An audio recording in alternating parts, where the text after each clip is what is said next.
مفعول مش إعلان. هل تبحث أنت بهذه المواقف عن مشاكسة الجمهور، عن الاختلاف، حتى أنك ظهرت في بعض المجلات الشعبية في صورة بجانب رجل دين مسيحي؟ نعم، وعندي صورة أيضا بجانب رجل دين بوذي. طيب هل تستفز مشاعر المسلمين؟ أنا ما أستفز. طيب عبد الله بن عبد العزيز هل يستفز الناس يوم سوى مركز الملك عبد العزيز للحوار الوطني، يوم سوى حوار الأديان، مؤتمر حوار الأديان؟ هذا استفزاز؟ عبد الله بن عبد العزيز هذا جزء من شغله، أنت كشاعر هذا مو بجزء من شغلك. أنا صورت معاهم وتكلمت عن التقريب قبل مشروع الملك، والحمد لله ان طلعت نظرة الحاكم موافقة لنظرتي، وهذا أنا مبسوط. ونعم، وأنا أزور ودخلت كنائس كثير، دخلت كثير من المعابد. ليش؟ للتقريب. أنا بالنهاية إنسان. تحسنت أنه من أدوارك أنك تقرب بين الأديان؟ أقل شيء أنا يعني أريح ذمتي، أريح نفسي. إلا منك قربت بين نقرب بين بعض بالنهاية. أنا طيب في مقابل هذا الموقف من التقريب، ظهرت في برنامج إذاعي وقلت بأنك رفضت الدفاع عن الرسول إبان أزمة الرسوم المسيئة الدنماركية. صحيح. هل حين التقريب تقرب ولما تجي قصة الدفاع ترفض الدفاع عن النبي؟ مسألة الدفاع كيف بدأ الهجوم؟ كيف بدأ الهجوم؟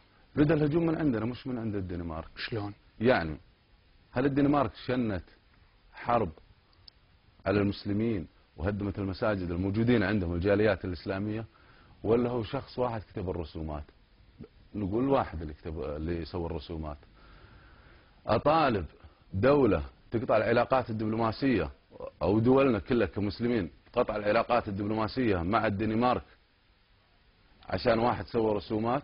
طيب خلاص، أخذ موقف مثلا من نفس الجريدة أو من نفس الشخص، أمنعه من دخول مثلا كل الدول العربية. كون يقطع علاقة كاملة وفيه من المسلمين أكثر منه أهم منه موجود. نرجع للخطأ. وين أخطأوا المسلمين على الدنمارك؟ اللي سواه الدنمارك هو فعل ولا ردة فعل؟ أنت تعتبر ردة فعل هذا فعل؟ كم مرة سمعنا وحنا صغار خطب الجمع، وانت تعرف حدة الخطاب الديني عندنا وبالمدارس تكفير كل المذاهب كل الأديان والدعاء عليهم الليل والنهار.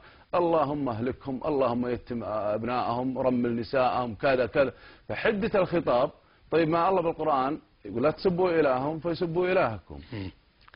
فالنهي يعني لكم دينكم ولي دين. فأنا ليش دائما أستفز الناس وإذا جت العيلة علي فيه هو غلطوا علينا وسووا وفعلوا؟ هذا مو صحيح. خلنا نعالج أنفسنا. من اللي يغلط على الرسول كل يوم؟ احنا اللي نغلط. كيف؟ تأويل وتفسير الأحاديث وإظهارنا أحاديث كذب وخرافات وشايف النتائج. هل لك قصيدة في مدح النبي؟ ما عندي ولا قصيدة مدح النبي، لأن الرسول عليه الصلاة والسلام ما هو محتاج لا المدح كذا، ما هو محتاج لمحبتي، وهذه بيني وبين الله سبحانه وتعالى. طيب أنت قبل شوي مادح محمد بن زايد ولو محتاج المدح كثر ما لا محتاج لا، أنا مدحت محمد بن زايد رد ثناء. الرسول ليس له ما تمدح رد ثناء على رد الثناء مو بحاجة قصيدتي. الرسول يحتاج إني أحبه وأتبع سنته. طيب. ولا أفسر مثل ما يفسرون الأحاديث. يا أمة محمد، يا أمة محمد، يا أمة سيد ولد آدم، نبيكم يوحى،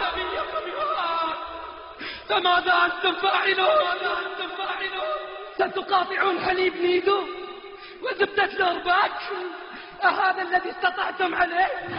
لقد أعلنوا الحرب والعداوة علينا، فماذا بعد هذا وماذا ننتظر؟ هم يسخرون ويستهزئون، ثم نتحدث نحن عن سماحة الإسلام.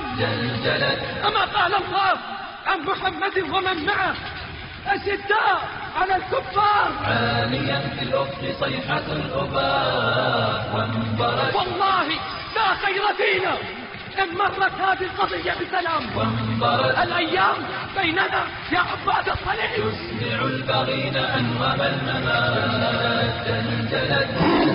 جلجلت عاليا في الأفق صيحة الأباء وانبرت تسمع البغين أنغم الممات. قادمون كالسنا الوهاج مسلمون ديننا المنهاج، كالسنا الوهاج مسلمون ديننا المنهاج. للمعالي سوف نمضي نشعل الأرجاء نورا ويقين، للمعالي سوف نمضي نشعل الأرجاء نورا ويقين.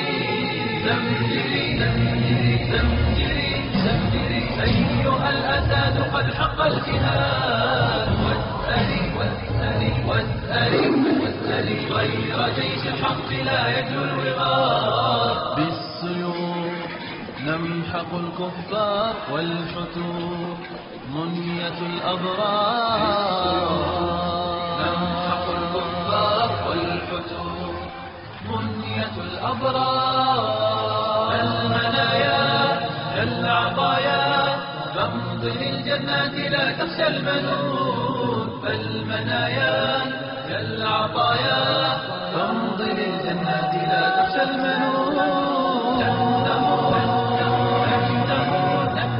نحن أشكال الغزاة الفاتحين بالجهاد بالجهاد بالجهاد، سوف تعلو راية النصر المبين. بالدماء نصنع الأمجاد والوغى ساحة الأسى،